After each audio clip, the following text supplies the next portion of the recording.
Մոսկվան ու Կրեմլի բոլոր վկաները եւ առաջին հերթին հայ-հեղափոխական դաշնակցությունը Հայաստանի Հանրապետության ժողովրդին պարբերաբար ահուսարսափի մեջ են փորձում պահել։ Պատերազմ կլինի շաբաթվա բոլոր օրերին իրենց հայտարարությունները անելուց հետո արդեն երբ տեսնում են որ չէ ոնց որ ժողովուրդը այդքան չի հավատում որ ասենք երեքշաբթի ժամը 3-ին պատերազմը սկսվելու լավ չէ չորեքշաբթի ժամը 4-ին հիմա էլ անցել են հոկտեմբերի 27-ով վախեցնելուն։ Տիկին Ադամյան, այնուամենայնիվ, ինչու են մեզ վախեցնում, թե Ռուսաստանը, թե նույն հայ-հեղափոխական դաշնակցությունը, ինչն իրենց սրտովը չի,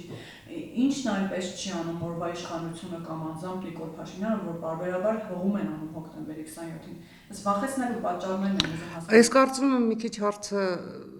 այլ տեսակետից պետք է ձևակերպվի եւ ես ամենայն դեպս կփորձեմ այլ տեսակետից պատասխանել։ Հայաստանի Հանրապետությունը ունի իր խնդիրները։ Հայաստանի Հանրապետության իշխանությունը ունի այդ խնդիրները լուծելու իր տարբերակները